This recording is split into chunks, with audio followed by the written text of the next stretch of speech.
Hello everyone, welcome back to nines to classes and this is नयनश्री।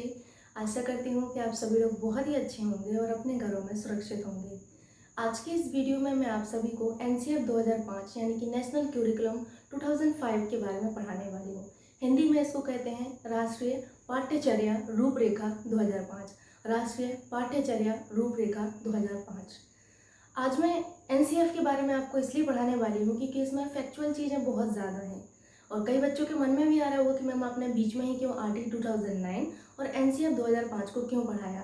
उसका reason ये है कि ये दो टॉपिक ऐसे हैं आपके जो किसी से संबंध नहीं रखते, बाकी टॉपिक से बिल्कुल अलग हैं और इनमें बहुत ही ज़्यादा फैक्ट्स हैं। तो इन फैक्ट्स को याद रख पाना बहुत ही मुश्किल होता है, जिस वजह से मैंने चूज़ किया है कि मैं सबसे पहले आपको ये दो टॉपिक पढ़ाऊँगी क्योंकि पढ़ाना मुझे ही है। इस वजह से मैंने इन दो टॉपिक को चूज़ किया है और ये बहुत ही महत्वपूर्ण टॉपिक है। आप सभी को पता होगा, आप सभी पेपर दे चुके हैं, टेट का देकर ही आए होंगे, तो वहाँ पर भी आपने देखा होगा कि ये दो टॉपिक बहुत महत्वपूर्ण हैं आपके। आगे आप एग्ज़ाम देने वाले हैं तब भी आप देखेंगे। और यहाँ पर जो मैं आपको सीडीपी पढ़ा रही हूँ वो ऑल कॉम्पिटिटिव एग्जाम्स के दृष्टिकोण से ही पढ़ा रही हूँ। ठीक, सो आज हम जो पढ़ने वाले हैं नेशनल क्यूरिकुलम फ्रेमवर्क 2005 के बारे में। उसको मैंने इस तरीके से जो लिखा हुआ है आपको भी इसी तरीके से लिखना है, क्योंकि जब आप इस तरीके से लिखेंगे तो आपको पढ़ने में बहुत आसानी होगी।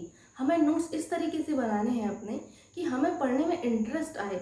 इंटरेस्ट आना हर चीज़ में, ना केवल पढ़ाई में। आप सभी को पता है खाने में इंटरेस्ट आता है तब हम खाते हैं, अगर अदर चीज़ों में इंटरेस्ट आता है तब हम उस चीज़ को समझ गए होंगे आप लोग। ठीक है, अगर हमें पढ़ाई में इंटरेस्ट आता है तब जाके हम पढ़ पाते हैं, है ना, बहुत ज़रूरी होता है। ठीक, आइए अब एनसीएफ 2005 के बारे में देखते हैं। सबसे पहले तो बात ये आती है कि ये जो एनसीएफ 2005 है ये आया क्यों, मतलब ज़रूरत क्या पड़ी।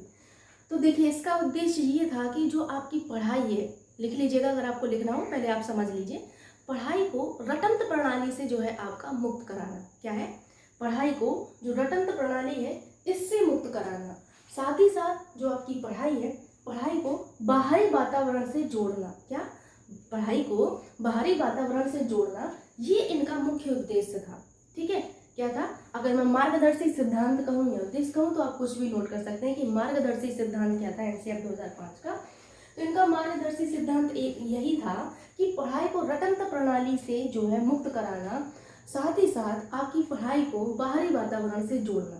ठीक, बालक जो है, बालक का बहुमुखी विकास करना। ये नहीं कि किसी एक चीज में विकास कर दिया, ऐसा नहीं। बालक का बहुमुखी विकास होना चाहिए, ये इनका मुख्य मार्गदर्शी सिद्धांत मैं कहूंगी एनसीएफ 2005 का।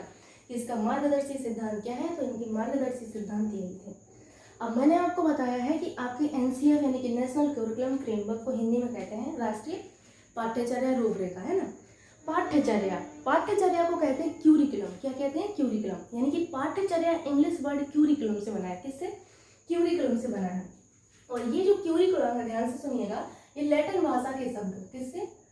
आप लोगों को शायद ऊपर नहीं दिख रहा होगा, आई एम सो सॉरी, मैं नीचे लिख देती हूँ, कोई प्रॉब्लम नहीं है, या फिर मैं यहाँ पे बता देती हूँ आपसे। मैंने ये कहा जो आपका क्यूरिकुलम है, ठीक है, क्यूरिकुलम। क्यूरिकुलम जो है आपका हिंदी का जो है अंग्रेजी रूपांतरण है। इसका पाठ्यचर्या का, है ना।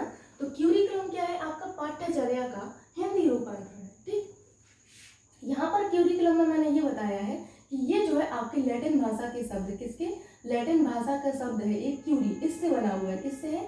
क्यूरी से बना हुआ है। ध्यान से सुनिएगा, ये चीजें आपसे पूछी जाती हैं, एक बार आप देख लीजिए और मैं एक बार कैमरे में देख लेती हूँ कि आपको दिख रहा है कि नहीं। ठीक, चलिए, आप सभी को दिख रहा है, मैंने देख लिया। ठीक, तो मैंने क्या कहा? मैंने कहा जो पाठ्यचर्या है, पाठ्यचर्या का इंग्लिश रूपांतरण होता है क्यूरिकुलम। क्यूरिकुलम जो है लैटिन भाषा का जो शब्द है क्यूरी से बना है। किससे? क्यूरी से बना है। ये जो क्यूरी है इसका मतलब होता है आपका, इसका जो अर्थ होता है, लिखना है ये सब चीजें आपको। इसका जो अर्थ है, इसका अर्थ होता है रेस कोर्स। क्या होता है? Race course, RACE, race course, COURSE। Race course का मतलब होता है दौड़ का मैदान। क्या होता है? दौड़ का मैदान।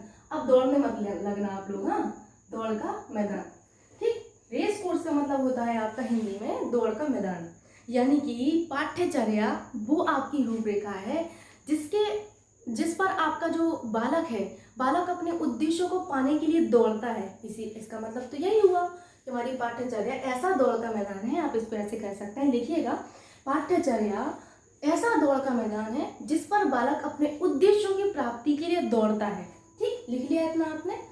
अब यहाँ पर हम देखते हैं, अब यहाँ पर बात ये आती है कि ये जो आपका एनसीईएफ है बहुत ही ज़रूरी, जो मैं कहूँगी पॉइंट बता रही हूँ वो आपको, अगर आप इस तरीके से लिखना चाहें तो इस तरीके से लिखिए, अदरवाइज जैसे मैं बोल रही हूँ आप वैसे लिखिए, क्योंकि ज़रूरी नहीं है कि सबको इसी तरीके से पसंद आए। जो इतना मटेरियल यहाँ लिखा हुआ है इसी को मैं आपको समझा रही हूँ, बिकॉज शुरुआत यहीं से होती है, उसके बाद हम डिस्कस करेंगे बाकी सारी चीज़ें। ठीक, अगर मैं देखूँ कि आपका जो एनसीईएफ 2005 है ये किसकी अध्यक्षता में तैयार किया गया, तो एक व्यक्ति थे जिनका नाम था प्रोफेसर यशपाल शर्मा जी।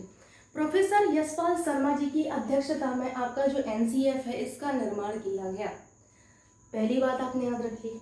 दूसरी बात आपको ये याद रखना है कि प्रोफेसर यशपाल शर्मा के नेतृत्व में एक संचालन समिति का गठन हुआ। किसका? संचालन समिति का गठन हुआ, ध्यान से सुनिएगा। उस संचालन समिति में आपके 35 जो है सदस्य थे और एनसीईआरटी के आपके 3 सदस्य थे उस संचालन समिति में। मैं संचालन समिति की बात कर रही हूँ, ध्यान से सुनिए। मैंने क्या कहा? मैंने कहा एक समिति का गठन किया गया जो थी संचालन समिति। किसके नेतृत्व में? वेरी गुड, प्रोफेसर यशपाल जी के नेतृत्व में। ठीक, इनके नेतृत्व में ये जो समिति गठित की गई, इसमें 35 तो जो है संचालन समिति के सदस्य थे, 3 एनसीईआरटी के सदस्य थे। ये पूछा जाता है आपसे, तो टोटल कितने सदस्य हो गए? 35 + 3 कितना हुआ? 38 हुआ कि नहीं? तो अगर आपसे पूछा जाए कि एनसीईएफ 2005 को तैयार करने में कुल कितने सदस्य थे, तो याद रखिएगा 35 थे। कितने थे? 35 संचालन के और 3 आपके एनसीईआरटी के। कुल अगर पूछा जाए तो 38 थे। कितने थे? 38 थे। याद रखेंगे आप लोग कि नहीं? 38 में से आपके 35 किसके थे? संचालन समिति के, 3 एनसीईआरटी के थे। कुल कितने हो गए? 38 हो गए। ठीक, इस चीज को बिल्कुल अपने जहन में बिठा लेना, बहुत ही महत्वपूर्ण है। अब बात ये आती है कि ये जो आपका एनसीईआरटी 2005 है इसका निर्माण जो है आपके RNT, यानी कि यहाँ पर मैंने RNT लिखा है, इनका पूरा नाम आप लिख लीजिएगा, रविंद्रनाथ टैगोर जी। ठीक है, तो RNT का जो सभ्यता एवं प्रगति इनका एक निबंध था, इस पर आधारित है हमारी एनसीईएफ 2005। वेरी वेरी इंपॉर्टेंट कि एनसीईएफ 2005 का निर्माण RNT यानी कि रविंद्रनाथ टैगोर, देखिए रविंद्रनाथ टैगोर के सभ्यता एवं प्रगति पर आधारित है। ठीक, अगला आपको लिखा हुआ है पहल। तो एनसीईएफ 2005 किसकी पहल पर आपका जो है ये तैयार हुआ है? तो एनसीईएफ 2005 आपका जो है मानव संसाधन एवं विकास मंत्रालय की पहल पर आपका तैयार किया गया है। किसकी पहल पर? मानव संसाधन एवं विकास मंत्रालय की पहल पर तैयार किया गया है। अब इससे बात आती है कि यहाँ तो आपने पहल बता दिया, लेकिन स्वीकृति किसने दी इसको? एनसीईएफ 2005 को कोई ना कोई तो स्वीकृति देगा ना। जैसे हमारे घर में हमारे पेरेंट्स हमें स्वीकृति देते हैं कि हाँ बेटा तुम जा सकते हो, है ना। पहले थोड़ा सा इनर होता है, ऐसा नहीं है, फिर उसके बाद बोल देते हैं हाँ जा सकते हो। ठीक, तो ऐसे ही जब मैं बात करूँ एनसीईएफ 2005 को किसने स्वीकृति दी, तो एनसीईएफ 2005 को जो स्वीकृति दी थी वो आपकी CABE ने दी थी। अब यहाँ पर CBSE मत कर देना आप लोग, ये बहुत बड़ी मिस्टेक होगी। CABE यानी कि central advisory board of education, central advisory board of education लिख लीजिए इसको। CABE ने स्वीकृति दी थी एनसीईएफ 2005 को, आपके CABE ने स्वीकृति दी थी central advisory board of education, central advisory board of education ने स्वीकृति दी थी। इतना याद रखेंगे। बात ये आती है कि निर्माणकर्ता कौन है, मतलब एनसीईएफ 2005 का निर्माण किसने किया है? किसी ने तो किया होगा ना। तो एनसीईएफ 2005 का निर्माण जो है आपका किसने किया है? एनसीईआरटी ने किया है। किसने? एनसीईआरटी ने किया है।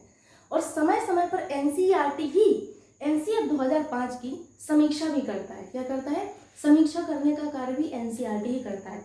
ये चीज़ बहुत ही महत्वपूर्ण है कि आपकी एनसीईएफ 2005 की समीक्षा किसके द्वारा की जाती है।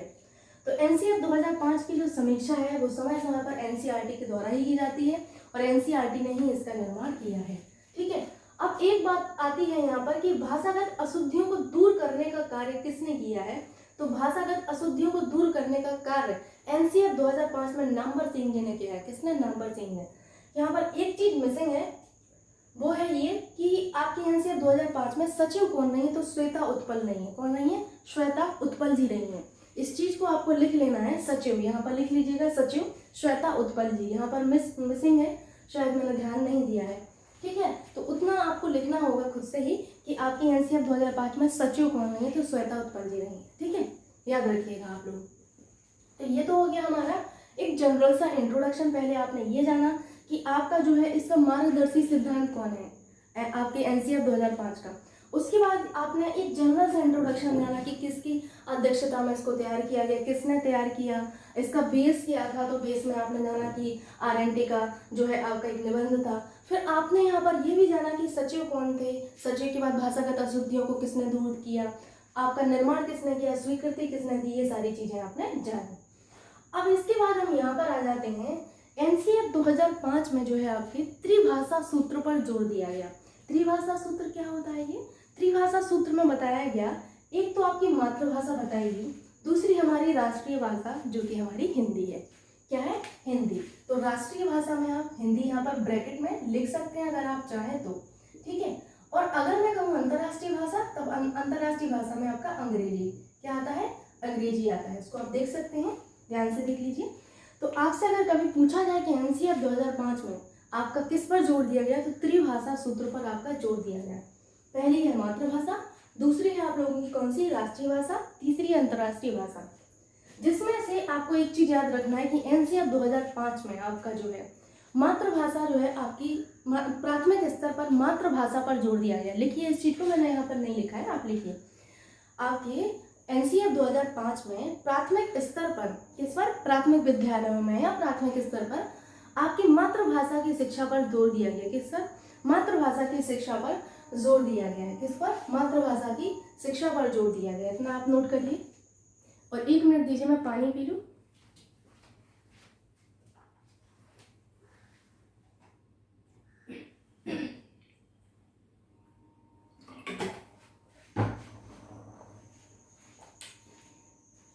लिख लिया इतना आपने? प्राथमिक स्तर पर आपके जो है मातृभाषा में शिक्षा पर क्या दिया गया? जोर दिया गया। करके सीखने पर बल दिया गया। ये क्या है? करके सीखने पर बल। करके सीखने का मतलब है कि बच्चा पहले खुद करके देखेगा, उसके बाद सीखेगा। आगे मैं पढ़ाऊंगी करके सीखने पर और किन किन लोगों ने बल दिया है, सारी चीजें आपको डिस्कस की जाएंगी। बस अभी इतना याद रखना कि एनसीएफ 2005 में करके सीखने पर आपका जो है जोर दिया गया। किस पर? करके सीखने। इससे नाम से स्पष्ट है, पहले बच्चा वो चीज करेगा, उसके बाद वो सीखेगा। यानी कि पहले वो एक्टिविटी करेगा, उसके बाद वो सीखेगा, ठीक। अगला है आपका कि 2 सूत्रों पर जोर दिया गया। ये 2 सूत्र बहुत ही महत्वपूर्ण है, मैं आसानी से आपको समझा दूंगी, डोंट वरी। अभी थोड़ा सा टफ लग रहा होगा आपको। यहाँ पर लिखा हुआ है 2 सूत्रों पर इसमें जोर दिया गया है। कौन से हैं? मूर्त से अमूर्त और ज्ञात से अज्ञात की ओर। ये 2 सूत्र जो हैं, इन 2 सूत्रों पर एनसीएफ 2005 में जोर दिया गया। Very very important. आपसे यही पूछा जाता है कि एनसीएफ 2005 में किन सूत्र पर जोर दिया है, तो मूर्त से अमूर्त। मूर्त से अमूर्त को आप क्या कहते हैं? इसको कहते हैं स्थूल से सूक्ष्म कहते हैं। क्या कहते हैं? स्थूल से सूक्ष्म भी कहते हैं।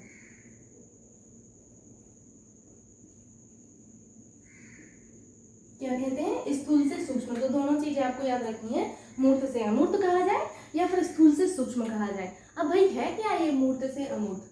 तो आप सभी को याद होगा, मैंने आप लोगों को पढ़ाया हुआ है मूर्त से अमूर्त में। क्या पढ़ाया है मैंने आप लोगों को? मैंने आपको मूर्त बताया था। मूर्त यानी कि जो चीजें आपको दिखती हैं, अमूर्त यानी कि जिन चीजों को आप नहीं देख पाए, जिन चीजों को बालक नहीं देख पाता है, ठीक है। अब इसका मतलब क्या हुआ मैम? हमें तो समझ में नहीं आ रहा, आ जाएगा, डोंट वरी। जैसे अगर आप किसी भी बच्चे को जोड़ घटाना सिखा रहे हैं, ठीक है, आपने उसको जोड़ घटाना सिखाया, अभी बच्चे को सिर्फ जोड़ घटाना मतलब कर रहा है वो कॉपी पर, लेकिन उसको आपको दिखाना है कि किस तरीके से ये एक्शन परफॉर्म हो रहा है। पहले बच्चा सिर्फ क्या कर रहा है? पहले बच्चा सिर्फ अपना जो है जोड़ घटाना कर रहा है अपनी कॉपी में। तो यहाँ पर क्या हुआ कि बच्चा जो है अपना क्या कर रहा है? जोड़ घटाना कर रहा है। लेकिन जब आप उसको वही जोड़ घटाना पत्थर के माध्यम से या फिर तीलियां जो होती हैं, जो माचिस की तीलियां हैं, इनके माध्यम से, कंकड़ के माध्यम से, इनसे सिखाएंगे। जैसे आप जब प्राइमरी टीचर बनेंगे या जूनियर में टीचर बनेंगे, तो जब आप बच्चों को इस तरीके से सिखाएंगे, अभी बच्चा जोड़ घटाना नहीं देख पा रहा है, वो सिर्फ कर रहा है अपनी कॉपी में, ठीक है। फिर आपने क्या किया कि बाहर से मैदान से 4-5 पत्थर उठाए, लगभग 10 पत्थर उठाए आपने। 10 पत्थर उठाने के बाद बच्चे को आपको अगर जोड़ सिखाना है तो आप क्या करेंगे, पत्थरों के माध्यम से सिखाएंगे, तीलियों के माध्यम से सिखाएंगे। तो ये हो गया मूर्त से अमूर्त की ओर। क्या हो गया, मूर्त से अमूर्त की ओर, है ना। तो आपने इसमें क्या सीखा कि पहले आप उसको वो सिखाएंगे जो वो देख पा रहा है ना, फिर उसके बाद आप अमूर्त चीजों पर आप उसको ले जाएंगे। समझ गए आप लोग इस चीज को। अगला है आपका यहाँ पर पहले इसको अच्छे से समझ लीजिए, मूर्त से अमूर्त एक बार आप समझ लीजिए इसको, मैंने जो बोला है उसको, कि पहले बच्चा आपका जो है ऐसी चीजें सीखता है जो आपको दिख रही होती हैं, है ना। उसके बाद बच्चा जो है अपना उन चीजों पर जाता है जिनको वो नहीं देख पाता है। ठीक, तो आपने क्या किया, बच्चे को कॉपी में करवाया, फिर आपने बच्चे को सिखाया। आपने क्या सिखाया, तीलियों के माध्यम से सिखाया। उसके बाद फिर आप कॉपी पर जब आप बच्चे को करवाएंगे तो वो आसानी से कर लेगा। यानी कि पहले आपने उसको दिखाया, फिर उसके बाद आपने करवाया। तो आपने क्या किया, मूर्त चीजों से सिखाया, दिखने वाली चीजों से। पत्थर कंकड़ क्या है, पत्थर और कंकड़ तो आप देख पाएंगे ना, समझ रहे हैं इस चीज को, पत्थर कंकड़ आप देख पाएंगे। तो पत्थर और कंकड़ के माध्यम से आपने सिखाया। तो आपने पहले दिखने वाली चीजों से समझाया, उसके बाद आपने जोड़ घटाना करवाया है बच्चों को। तो क्या किया उसने, क्या किया, आपने उसको जो है सिखाया मूर्त से अमूर्त। ठीक, समझ गए इतना। मूर्त का मतलब है जो दिखता है, अमूर्त का मतलब है जो दिखता नहीं है। ठीक, अगला है ज्ञात से अज्ञात की ओर।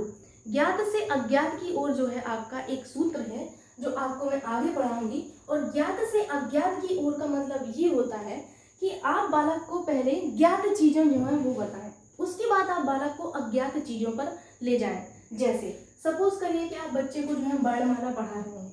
ठीक, वर्णमाला पढ़ाने के बाद आप बच्चे को सिखाना चाहते हैं का से कबूतर।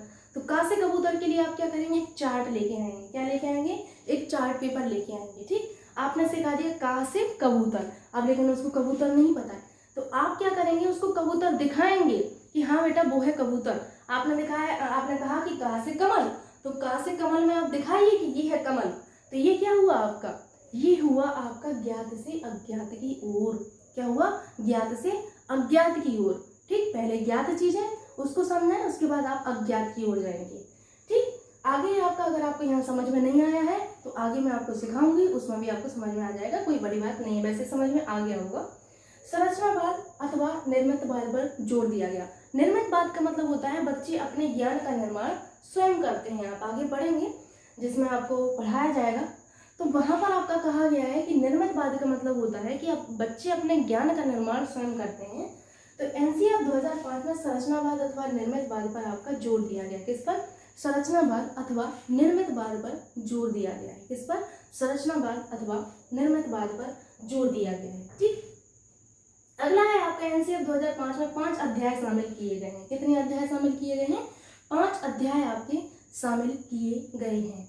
ध्यान से देखिए, एनसीईआरटी 2005 में कितने अध्याय शामिल किए गए, 5 अध्याय शामिल किए गए। कौन कौन से, परिप्रेक्ष्य, सीखना और ज्ञान, पाठ्यचर्या के क्षेत्र, स्कूल की व्यवस्था का आकलन, विद्यालय एवं कक्षा का वातावरण और व्यवस्थागत सुधार। ये जो 5 अध्याय हैं ये आपके एनसीईआरटी 2005 में शामिल किए गए हैं। ठीक, अगला आप देखिए यहाँ पर मैंने लिखा हुआ है एनसीईआरटी 2005 जो है आपका 22 भाषाओं में तैयार किया गया है और 17 राज्यों ने इसको स्वीकार किया है। स्वीकृति कितने राज्यों ने अभी तक दी है, 17 राज्यों ने दी है। एनसीईआरटी 2005 में 4 मुख्य विषय जो सम्मिलित किए गए वो कौन कौन से हैं, ये आपसे पूछा जाता है परीक्षा में। भाषा, गणित, सामाजिक विज्ञान और कौन सा है, सामान्य विज्ञान। ठीक, तो ये 4 विषय आपको याद रखने हैं कि एनसीईआरटी 2005 में 4 मुख्य विषय कौन से हैं, भाषा, गणित, सामाजिक विज्ञान, सामान्य विज्ञान। अन्य क्षेत्रों को भी जोड़ा गया है जैसे कार्य को, कला एवं पारस्परिक दस्तकारियों को, क्योंकि एनसीईआरटी 2005 का उद्देश्य ये है कि बालक को रटंत प्रणाली से दूर करिए और उसको जो है आप बहुमुखी विकास करें। बालक का बहुमुखी विकास तभी हो सकता है जब बालक को पढ़ाई के अलावा भी चीज़ों का हम ज्ञान दें, है ना। आप टीचर बनेंगे तो सिर्फ जरूरी नहीं कि मैं आप जैसे मैं हूँ तो मैं आपको सिर्फ पढ़ाऊँ, मेरा ये कर्तव्य भी बनता है as a mentor, as a guide आप कहें, मेरा ये भी कर्तव्य बनता है कि मैं आपको जो है पढ़ाई के अलावा मोटिवेट भी करूँ, है ना। ये मेरा कर्तव्य बनता है। अब यहाँ पर मैं आपको वन वे टॉक चल रहा है, यहाँ पर सिर्फ मैं आपसे बात कर सकती हूँ, आप तो नहीं कर पा रहे हो, तो यहाँ पर मैं सिर्फ बोल सकती हूँ। लेकिन जब आप स्कूल में जाएंगे तो बच्चा भी प्रेजेंट है और आप भी प्रेजेंट है, तब आपका कर्तव्य रहेगा कि आप बच्चे को मैदान में ले जाएं। अगर कहा दौड़ना सिखाना है तो उसको दौड़ाओ, ये नहीं है कि सिर्फ दौड़ना सिखाना है, आप उसको दौड़ाओ मैदान में। आपने खेल खिलवाना है तो उसको खेल खिलवाओ। कबड्डी का ज्ञान देना तो कबड्डी की टीम बनाओ कि कबड्डी में कितने प्लेयर होते हैं, तब उसको कबड्डी खिलाओ। खो खो खिलाना है तो खो खो में बताओ कि खो खो खेला कैसे जाता है, उसको दौड़ाओ मैदान में। अगर पेड़ बताना है, अगर आप पेड़ बता रहे हैं, मान के चलिए कि बता रहे हैं कि पेड़ में किस तरीके से किस भाग को क्या कहते हैं, तो पेड़ दिखाओ और बताओ कि भैया ये पत्ती है, ये जड़ें हैं, ये क्या है। इस तरीके से आपको सारी चीज़ें उस बच्चे को बतानी है। यही एनसीएफ का कहना है। ये नहीं कि बस बुक में बना है का से कबूतर तो का से कबूतर, नहीं, कबूतर बताओ होता क्या है। पता चले उसने गौरैया को कबूतर समझ लिया कल के दिन, फिर क्या करें, कौवा को कबूतर समझ लिया। बच्चे को दिखाओ कि ये है कबूतर भाई, देखो इसको कितना प्यारा होता है कबूतर, है ना। ये सब चीजें एनसीएफ का विशेष उद्देश्य था। अन्य कार्यों को भी जोड़ा गया, जैसे कार्य को जोड़ा गया आपका, और साथ ही साथ कला एवं पारस्परिक दस्तकारियों को जोड़ा गया, स्वास्थ्य एवं शारीरिक शिक्षा को जोड़ा गया, शांति एवं योग को जोड़ा गया है। ठीक, तो ये कहीं ना कहीं से ये भी चाहते थे कि बालक जो है स्वस्थ रहे, पढ़ाई में भी अपना जो है एकदम इंटरेस्ट जगाए और रुचि पर, उसकी विशेष रुचियों पर ध्यान दिया जाए। ये सब चीजें विशेष रूप से ध्यान दी गई। सो ये रहा एनसीएफ 2005। इसके अलावा आपको कुछ पढ़ने की जरूरत नहीं है, बाकी जितनी भी चीजें होंगी आपको वो सब प्रैक्टिस सेट में मिल जाएंगी। सो मैं आशा करती हूँ कि आपको ये वीडियो भी समझ में आया होगा। यदि आपको ये वीडियो अच्छा लगता है तो प्लीज़ वीडियो को लाइक करना एंड शेयर करना ना भूलिएगा। Thank you so much.